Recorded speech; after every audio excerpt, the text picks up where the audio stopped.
Hi everyone, Obelisk of Wokeness here, the internet's busiest music nerd, and I hope you're doing well. It's time for a review of the new Lil Yachty record, Lil Boat 3. This is the third project in the Lil Boat series from Georgia rapper and singer Lil Yachty, who broke with the first Lil Boat mixtape back in 2016, one of my favorite tapes of that year, mostly because of the bright, fun, boyish, and sometimes vulnerable vibe these songs brought. But the waters Yachty has been sailing since the release of that tape have been choppy, to put it lightly. We had the underwhelming summer songs too, the horrid teenage emotions, and also the very low effort nothing to prove. All of Yachty's output has not been bad up until this point, but he is just casually throwing out way more misses than hits, to the point where I'm not even sure if I am really looking forward to another Yachty project right now. For one, the teaser tracks to this thing weren't even that good. There was the shockingly forgettable two-part split / whole time, which between the production and Yachty's flows and lyrics, I struggle to recollect any of it. And of course, there was also the lopsided collab, Oprah's Bank Account, featuring DaBaby and Drake, where Yachty was the least standout person on the track. Beat was just okay. Drake really carried the first leg, and then outside of some sung vocal lines, DaBaby just pretty much does what he does on most of his features. This thing is 19 tracks, almost an hour of material, and what is the game plan here? Well, after multiple listens, I'm still not sure. Like Teenage Emotions, the track list on this thing is pretty all over the place. There are tracks that are brief and half-baked and just really breeze by without leaving much of an impression. There are some pretty high-quality bangers as well, tracks that just drag on forever. We have whack flows and catchy flows, some hooks, no hooks for some reason, as well as very bright auto-croon anthems that are somewhat reminiscent aesthetically of that early Lil Boat material. The most consistent thing about this project, though, is that the bulk of its entertainment value congregates around the tracks with some prominent features. We have Pardon Me with Future, where this hook that Future does is better than literally any hook on his recent album, and the whistle flow he does here is just out of this world. Why he saves these crazy ideas for features and doesn't pack them into a high-quality album, I don't know, but it's here. While Yachty is not so far behind he drags the song down, I would say that they're somewhat equally matched here. Quality instrumental as well, but Yachty is also outshined a bit on the track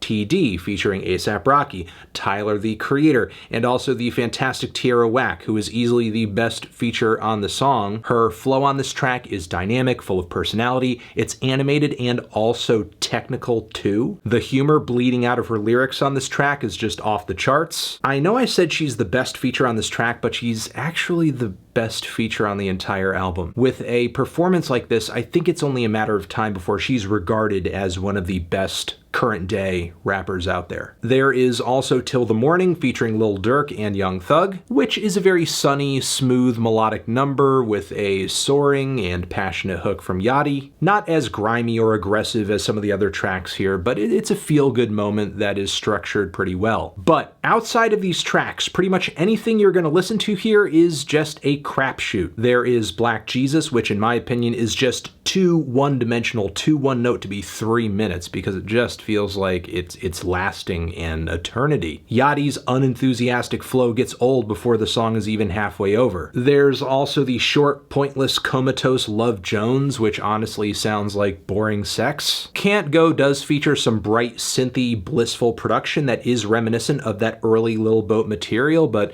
there's just something that's really dry and flat about it, like it just feels like a cheap knockoff of that, which does remind me of other similar attempts on Yachty's more recent projects where he's tried to recapture that same magic of his early stuff, and it just doesn't work. Then there is Range Rover Sports Truck, which in terms of like asinine lyrics, annoying flow, just trashy instrumental, it's about as bad as it gets, while also Cal is like already written a song like this and it's terrible. At my rubber deck, In my pickup truck, got my pickup truck with my rubber duck.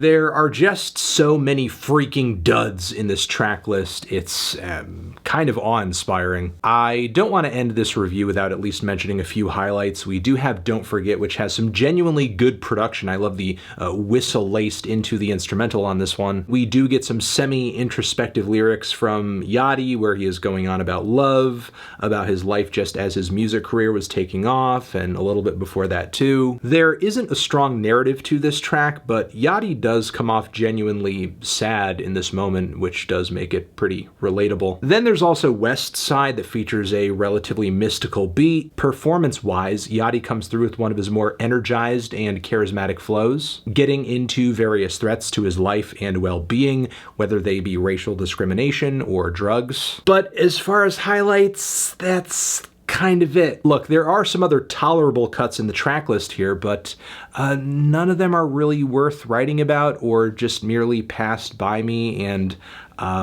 didn't offend me. We're just pretty breezy and laid back and whatever. Look, at the end of the day, I just continue to be surprised by how blatantly uninspired Lil Yachty's music continues to be as of late. Because he started out with more potential than most.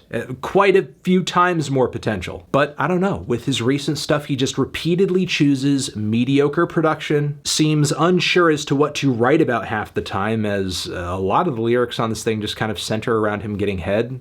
Just getting a lot of head, I guess. And look, you guys know by now, I do not expect Lil Yachty to be, nor do I want him to be, like the fastest rapper or the most technical rapper or the most thought-provoking lyricist in the world. If he doesn't want to be that, he doesn't have to be that. But if you're not going to do that, if you're not going to give me anything to chew over in your music, please, please give me a top-notch beat, give me a memorable hook, give me a catchy flow, give me some attitude, a vibe, something, anything, give me anything. Look, I think this is far from Yachty's worst album, but it's just not where I would like him to be. And frankly, I think this thing is the soundtrack to doing the bare minimum, and that's about it. Feeling a strong 3 to a light 4 on this one. Transition, did you give this album a listen? Did you love it? Did you hate it? What would you rate it? You're the best, you're the best. What should I review next? Hit the like if you like. Please subscribe and please don't cry. Hit the bell as well. Over here next to my head is another video that you can check out. Hit that up or the link to subscribe to the channel. Anthony Fantano, Lil Yachty, forever